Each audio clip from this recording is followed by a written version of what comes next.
Good afternoon. हम लोग जो है चर्चा कर रहे थे पिछले क्लास में मुद्रा के परिमाण सिद्धांत, फिशर का दृष्टिकोण, अर्थात हम लोग जो है फिशर के मुद्रा के परिमाण सिद्धांत की व्याख्या पढ़ रहे थे। हम लोगों ने इस सिद्धांत के बारे में, ये सिद्धांत क्या होता है, इसकी परिभाषाएं क्या हैं, फिशर का समीकरण क्या होता है जिसको हम विनिमय समीकरण कहते हैं, इसके बारे में हमने पिछले क्लास में अध्ययन किया। आज हम लोग जो है पढ़ेंगे कि फिशर ने अपने समीकरण में क्या किया था, संशोधन किया था। उन्होंने मुद्रा के परिमाण में, मुद्रा की मात्रा में साख मुद्रा को भी सम्मिलित किया और साख मुद्रा को सम्मिलित करके एक संशोधित समीकरण दिया जिसको जो है फिशर का संशोधित समीकरण कहते हैं। आइए इसी पर हम चर्चा करते हैं। तो इनका जो संशोधित समीकरण था वह था PT बराबर MV। पीछे जो आपने समीकरण देखा PT बराबर MV था, इसमें संशोधन क्या हुआ, किसमें जोड़ दिया गया M dash V dash, M dash V dash. ये इनका संशोधित समीकरण है। आप इसको ऐसा भी लिख सकते हैं MV plus M dash V dash बराबर PT, यानी इसको बाएं पक्ष में इसको दाएं पक्ष में करके लिख सकते हैं, कोई दिक्कत नहीं। ठीक है। अब यहाँ पे हम बात करें कि जहाँ यदि हम बात करें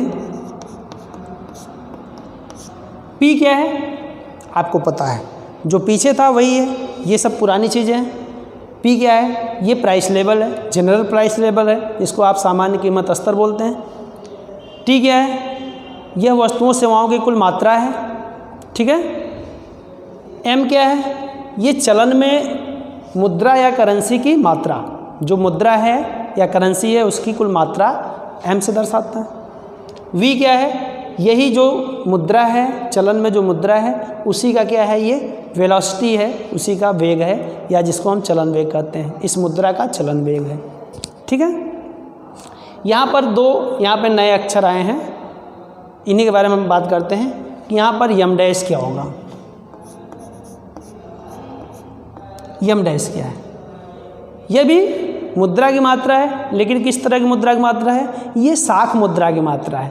साख मुद्रा जिसको हम बैंक मुद्रा भी कहते हैं। तो M डैश क्या है, साख मुद्रा या बैंक मुद्रा की मात्रा है। साख मुद्रा या बैंक मुद्रा की मात्रा।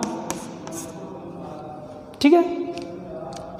V डैश क्या है, V डैश इसी मुद्रा का वेलोसिटी, जैसे इस मुद्रा का वेलोसिटी V है वैसे इस मुद्रा का वेलोसिटी V डैश है।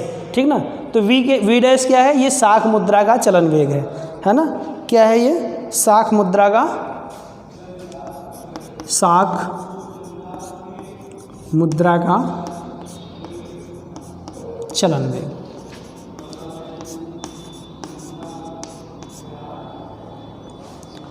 देखिए फिशर ने जो है अपने विनिमय समीकरण में बताया कि मुद्रा का परिमाण किस तरह से जो है कीमत स्तर या मुद्रा के मूल्य को प्रभावित करता है या निर्धारित करता है। पीछे आपने समीकरण में देखा कि मुद्रा का जो परिमाण है, मुद्रा की जो मात्रा है, उसका जो है P से जो है सीधा संबंध है, जबकि मुद्रा के मूल्य से उल्टा संबंध है। आपने देखा, इसका मतलब है कि M ही क्या करता है, मुद्रा की मात्रा ही क्या करता है, इसको निर्धारित करता है।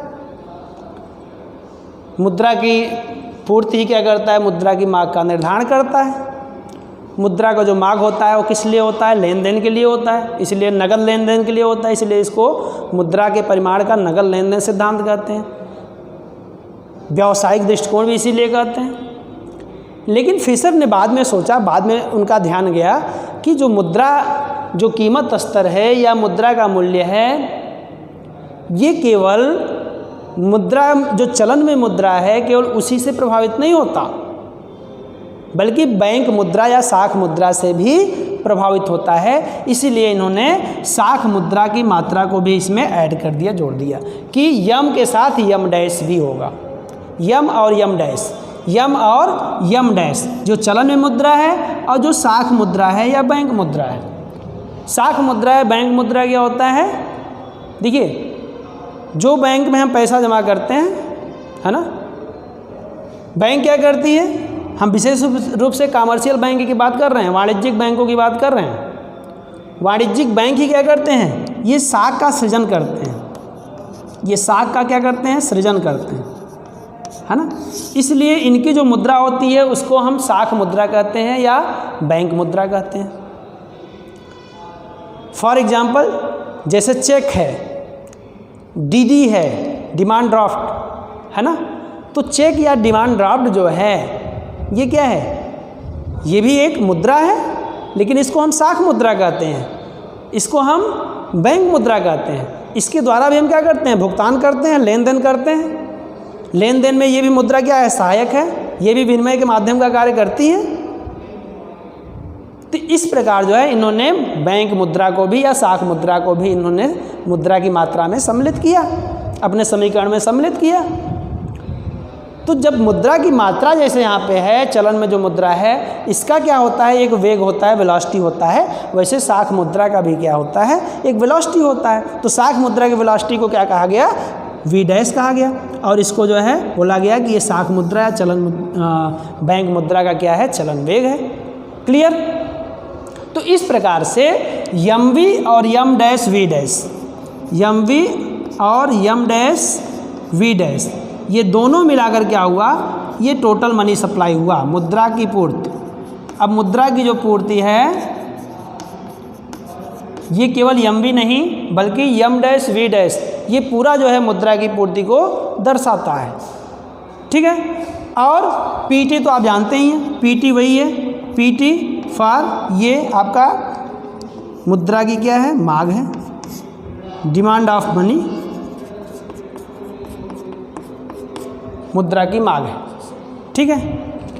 तो इस प्रकार आप देखिए, हम जो है बात कर रहे थे कि ये जो है इस प्रकार से ये मुद्रा की पूर्ति और मुद्रा की मांग, मुद्रा की मांग और मुद्रा की पूर्ति बराबर होती है। और यहाँ पर जो है मुद्रा की जो यहाँ पे जो कीमत स्तर है, प्राइस लेवल है, आप यहाँ पे इसको फार्मूला और भी बना सकते हैं। P बराबर बनाना चाहें तो क्या हो जाएगा, M V plus M dash V dash upon T हो जाएगा। यहाँ से आप ये कीमत स्तर हो गया, आप 1/P निकालना चाहते हैं तो क्या हो जाएगा, इसी का उल्टा हो जाएगा, T बटे क्या हो जाएगा, M V plus M dash V dash. ठीक है। अब यहाँ पर आप देखिए वही चीज़ यहाँ पर भी है कि मुद्रा की मात्रा का जो है संबंध कीमत स्तर से प्रत्यक्ष है। अब इसमें मुद्रा की मात्रा ये और ये दोनों मिलाकर है, यम प्लस यम डैश, है ना, दोनों, ये दोनों जो है इन दोनों का प्रत्यक्ष जो है प्रभाव किस पर पड़ रहा है, पी के ऊपर पड़ रहा है ना। यानी इसको जब दुगना कर दिया जाए तो ये भी दुगना हो जाएगा, इसको आधा कर दिया जाए तो ये भी आधा हो जाएगा, प्रत्यक्ष संबंध यहाँ पर दिख रहा है। ठीक है। और जबकि यहाँ पर आप देखिए यम और यम डैश जो आपका मुद्रा की जो मात्रा है या मुद्रा का जो परिमाण है, इसका जो है वैल्यू ऑफ मनी, टोटल की बात कर रहे हैं, पूरा वैल्यू ऑफ मनी है, इसके साथ इसका उल्टा संबंध है, अर्थात ये दूना तो ये आधा तो ये दूना, ठीक ना, ये उल्टा संबंध है। तो ये जो है इनका ये संशोधित समीकरण है।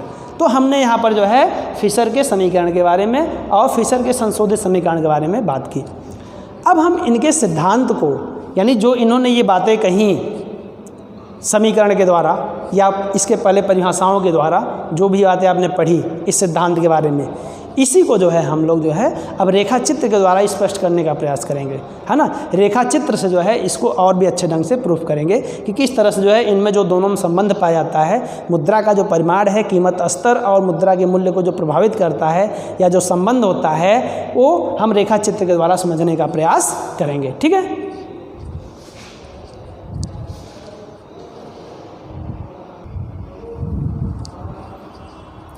आइए अब हम फिशर के मुद्रा परिमाण सिद्धांत को रेखाचित्र के द्वारा स्पष्ट करने का प्रयास करते हैं।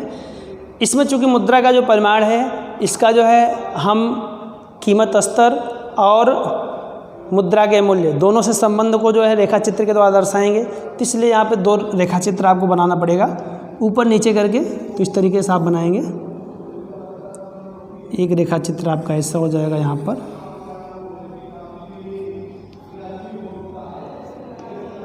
इसको y मान लीजिए, इसको O मान लीजिए। यहीं से ही आपका एक रेखा चित्र और शुरू हो जाएगा इस तरीके से। इसको आप x मान लीजिए, इसको आप O मान लीजिए, इसको आप y। देखिए यहाँ पर जो है मुद्रा का परिमाण या मुद्रा की मात्रा को हम दर्शाएंगे। ठीक है, मुद्रा की मात्रा या परिमाण। ठीक, वही चीज़ यहाँ भी रहेगा, यहाँ लिखना जरूरी नहीं है क्योंकि जो x अक्ष पे यहाँ है वही यहाँ पे भी है, दोनों रेखा चित्र एक साथ बना रहे हैं। यहाँ पर आपका जो है सामान्य कीमत स्तर हो जाएगा। केवल कीमत स्तर लिखिए या सामान्य कीमत स्तर लिखिए, कीमत स्तर जिसको हम P से दर्शा सकते हैं। और यहाँ पर क्या रहेगा, मुद्रा का मूल्य, मुद्रा का मूल्य। ठीक है, वैल्यू ऑफ मनी, मुद्रा का मूल्य हो जाएगा। अब यहाँ पर आप देखिए ध्यान से, यहाँ पर हम क्या करेंगे कि एक 45 डिग्री 45 दोनों अक्षों से 45 डिग्री पे जो है हम क्या करेंगे, एक रेखा खींचेंगे। ठीक है, इस तरीके से यहाँ पर हम एक 45 अंश की रेखा खींचेंगे। इसका नाम आप चाहे n रख दें, n, इसका नाम आप n रख सकते हैं। ठीक है, अब यहाँ से हम देखेंगे कि जो मुद्रा की मात्रा है और कीमत स्तर के साथ संबंध को कुछ हम बिंदुओं के द्वारा देखने समझने का प्रयास करते हैं। ठीक है, मान लीजिए यहाँ पर एक बिंदु हम यहाँ पे ले लेते हैं, एक बिंदु हम यहाँ पे ले लेते हैं। ठीक है, 2 बिंदु हम यहाँ पे ले रहे हैं, यहाँ। ठीक है, और दोनों से हम इसके संबंध को देख रहे हैं। एकदम सीधा होना चाहिए स्केल से, यहाँ थोड़ा तिरछा दिख रहा है हमको, सीधा बिल्कुल होना चाहिए। ठीक है, और इसका नामकरण आप कर सकते हैं। इसका नाम मान लीजिए आपका R है, यहाँ पर आपका S है। ठीक है, ये मान लीजिए आपका M है, ये आपका M1 है, M1। ठीक है, M1। ठीक, और इसी तरीके से यहाँ पर ये P1 हो जाएगा, ये P हो जाएगा, ये P1 हो जाएगा। ठीक, हम यहाँ पर एक आपका और ले ले रहे हैं बिंदु R S के अलावा हम T भी ले ले रहे हैं, T। तो T पर आप देखें इस तरीके से, ये T, ये आपका M2 हो जाएगा और ये आपका क्या हो जाएगा, P2 हो जाएगा। ठीक है, अब यहाँ से ही आप क्या करेंगे कि इसी के सहारे से, इसी की सहायता से, है ना, इसी की सहायता से हम क्या करेंगे, नीचे एक वक्र बनेगा। ठीक है, यहाँ से आप देखिए,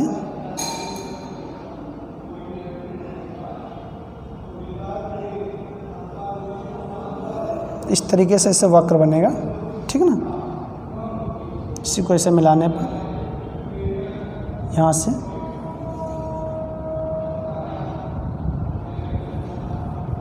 इस तरीके से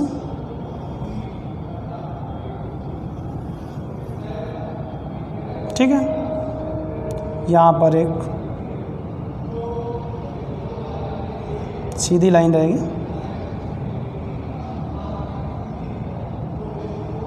इस तरीके से।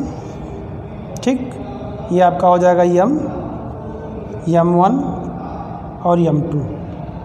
ये इसलिए किया गया है कि जो मात्रा यहाँ पर है वही जो OM यहाँ पर है किसकी मात्रा, मुद्रा के मात्रा का, मुद्रा के परिमाण का। यहाँ भी OM है, यहाँ OM1 है, यहाँ पर OM1 है, यहाँ पर OM2, यहाँ पर भी OM2। यानी जितनी मात्रा में परिवर्तन यहाँ पे कर रहे हैं वही यहाँ पे भी कर रहे हैं। तभी तो दोनों में हमें आपको जो है दिखाना है दोनों में संबंध को, है ना। मुद्रा का जो परिमाण है उसका कीमत स्तर और मुद्रा के मूल्य में क्या संबंध है, तो हम सेम जो है परिवर्तन करके दोनों में हम क्या करेंगे, संबंध को स्पष्ट करेंगे, देखेंगे। ठीक है, तो यहाँ पर आप देखिए, ध्यान से देखिए, समझिए। यहाँ पर जो आपका जो ये वक्र प्राप्त हो रहा है इसको आप चाहें तो वी के नाम से रख सकते हैं। यहाँ पर जो बिंदु प्राप्त हो रहे हैं इसको आप A, यहाँ पर B, यहाँ पर C, ठीक ना। इस प्रकार से आप इसको लिख सकते हैं। और यहाँ पर जो बगल में प्राप्त हो रहा है, यहाँ पर जब यम है तो ये क्या हो जाएगा, चूँकि ये मुद्रा का मूल्य है तो 1/P कर दें इसको। यम1 है तो 1/P1 कर दें, और यहाँ पर यम2 है तो इसको 1/P2 कर दें, इस तरीके से। ठीक है, बात समझ में आ गई। चलिए आइए अब इसी को हम एक्सप्लेन करते हैं, इसकी हम व्याख्या करते हैं। ठीक है, या फिर यहाँ पर आप इसको जो है 2P करके लिख सकते हैं। यहाँ पर 2P और यहाँ पर 4P करके लिख सकते हैं। वैसे भी लिख सकते हैं, जैसे लिखा था वैसे भी लिख सकते थे, और ऐसे भी लिख सकते हैं। यहाँ पर आप 2P और 4P करके लिख रहे हैं तो यहाँ पर भी आप 2P 4P करके लिख सकते हैं, कोई दिक्कत। अभी क्यों लिख सकते हैं अभी मैं आपको बता दे रहा हूँ। ठीक है, ऐसा क्यों कर रहे हैं अभी मैं आपको बता दे रहा हूँ, समझा दे रहा हूँ। ठीक है, चलिए अब यहाँ पे देखिए, इसको आप चित्र A मान लीजिए, ये चित्र B हो गया। तो दोनों को हम एक्सप्लेन करते हैं। चित्र A को एक्सप्लेन करते हैं, यहाँ पे कर लेते हैं ताकि आपको दिख रहा हो अच्छे से। चित्र A देखिए आप, चित्र A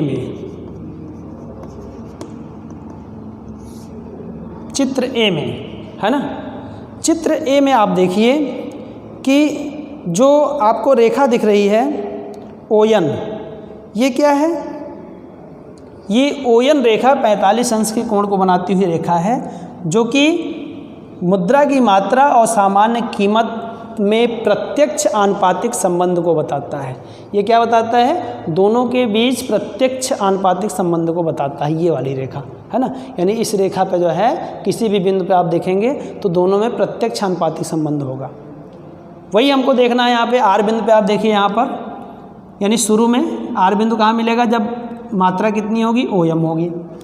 OM मुद्रा की मात्रा पे कीमत स्तर कितना है, OP है।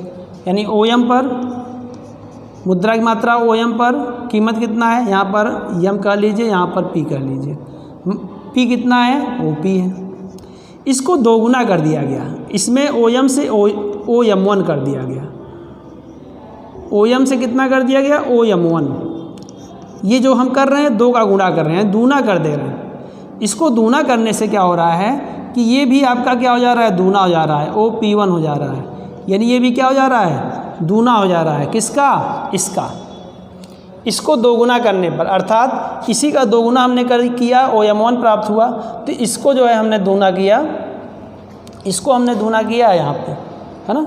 इसको हमने दूना किया, इसको दूना किया तो कितना हो गया, 2M1 कर लीजिए या 2OM कर लीजिए, 2OM1। और इसको हमने दूना किया, ये अपने आप दूना हो जाएगा। जब इसको हम दूना करेंगे तो ये अपने आप क्या हो जाएगा, 2 गुना हो जाएगा। यानी OM से OM1 जब हमने किया तो OM से OM1 कैसे हुआ, 2 गुना करने पर हुआ। जब हमने मुद्रा की मात्रा में 2 गुना वृद्धि कर दी तब ये क्या हो गया, OM से OM1 हो गया। ऐसी स्थिति में जो कीमत स्तर है ये भी 2 गुना हो गया और OP से बढ़ के कितना हो गया, OP1 हो गया। ये क्या हो गया, ये 2 गुना की वृद्धि है दोनों में। जब हम इसमें क्या किया, इसको 4 गुना कर दिया, है ना। मुद्रा की मात्रा क्या किया हमने, 4 गुना कर दिया। 4 गुना करने पे क्या हो गया, OM4 हो गया, सॉरी OM2 हो गया। कितना हो गया, OM2।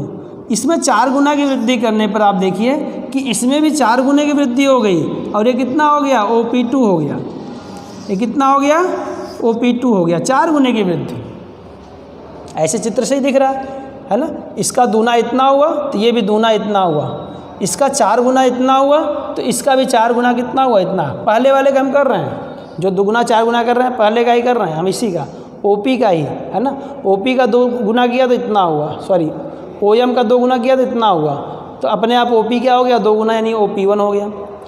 OM का हमने 4 गुना किया तो OM2 हो गया, तो OP भी क्या हो गया, अपना 4 गुना अपने आप OP2 हो गया, मतलब 4 गुना हो गया। तो हम यहाँ पे 4 गुना नहीं कर रहे हैं, गुणा हम इसी में कर रहे हैं, है ना, इसी का गुना कर रहे हैं। जो मूल है, जो मूल मात्रा है उसी का हम 2 गुना या 4 गुना करके देख ले रहे हैं, ठीक है ना। क्लियर बात। चलिए अब ये तो आप दिख गया, आपका दूना करने पे दूना हो रहा है, 4 गुना करने पे 4 गुना हो रहा है, सीधा संबंध आपको दिख रहा है ना। अब इसके साथ कैसा संबंध है, वैल्यू ऑफ मनी, मुद्रा के मूल्य के साथ इसका कैसा संबंध है, इसको आइए हम देखते हैं। तो यहाँ पर आप देखिए कि ये VV जो रेखा है ये क्या दिखाता है, VV रेखा जो है ये मुद्रा के मूल्य, मुद्रा की मात्रा और मुद्रा के मूल्य के बीच विपरीत आनुपातिक संबंध को बताता है। ये दोनों के बीच विपरीत आनुपातिक संबंध को बताता है। यहाँ पर आप देखिए, जब मुद्रा का जो है चित्र बी में जब मुद्रा की मात्रा OM थी तो मुद्रा का मूल्य कितना था, 1/P था। इसको 2 गुना कर दिया गया, 2 का गुणा कर दिया गया इन दोनों में, सॉरी इसमें 2 का गुणा कर दिया गया, तो ऐसी स्थिति में क्या हो गया, दुगना हो गया। दुगना होकर कितना हो गया, OM1 हो गया। जब इसकी मात्रा को 2 गुना करके किया तो कितना हो गया, OM1 हो गया। तो ऐसी स्थिति में ये क्या हो जाएगा, ये आधा हो जाएगा। जब इसको 2 गुना कर दिया तो ये कितना हो जाएगा, आधा हो जाएगा, 1/2P हो गया। कितना हो गया, 1/2P हो गया, है ना, आधा हो गया। क्लियर। और जब हमने इसी में 4 का गुणा कर दिया, इसी का 4 गुना कर दिया, 4 गुना कर दिया हमने OM का, तो ये कहाँ पहुँच गया, मात्रा कितनी हो गई, OM2 हो गई। जब OM का हमने 4 गुना किया तो कहाँ मात्रा हो गई, OM2। और 4 गुना करने पर OM जो है, यानी जो यम है मात्रा है मुद्रा की, इसको 4 गुना करने पे क्या हुआ कि आप देखिए 4 गुना इतना हो गया। अब इसको 4 गुना करने पे देखिए ये कितना हो जा रहा है, ये हो जा रहा है आपका मुद्रा का मूल्य हो जा रहा है 1/4P हो जा रहा है, यानी 1/4 हो जा रहा है। इसको 4 गुना करने पर ये क्या हो जा रहा है, 1/4 हो जा रहा है। इसको दुगुना करने पर ये आधा हो जा रहा है ना। तो इस प्रकार से आप देखिए कि इसके और इसके बीच में जो है ये कैसा संबंध है, विपरीत है और आनुपातिक है। तो विपरीत आनुपातिक संबंध है जो कि A, B और C बिंदुओं पर है। A, B, C बिंदुओं को मिलाने पर जो वक्र प्राप्त होता है VV, ये वक्र क्या करता है, ये जो है मुद्रा की मात्रा और मुद्रा के मूल्य के बीच जो है आनुपातिक संबंध को बताता है। इतनी बात क्लियर हो गई।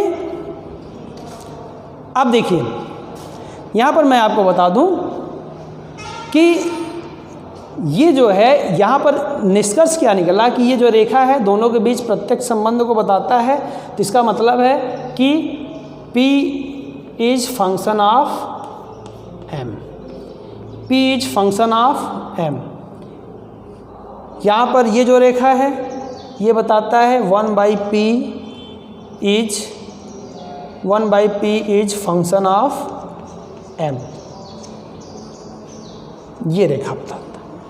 P is function of M मतलब क्या है कि जो कीमत स्तर है वो किसका फलन है, मुद्रा की मात्रा का फलन है, मुद्रा के परिमाण का फलन है। यानी मुद्रा के परिमाण का फलन है कीमत स्तर। इसका मतलब ये हुआ कि मुद्रा की मात्रा जिस अनुपात में बढ़ेगा उसी अनुपात में कीमत स्तर भी बढ़ेगा। मुद्रा की मात्रा या मुद्रा का परिमाण जिस अनुपात में घटेगा उसी अनुपात में कीमत स्तर भी घटेगी। इसी को कहते हैं P equal to function of M। P जो है फंक्शन है किसका, M का, अर्थात क्वांटिटी ऑफ मनी का, मुद्रा की मात्रा या मुद्रा के परिमाण का।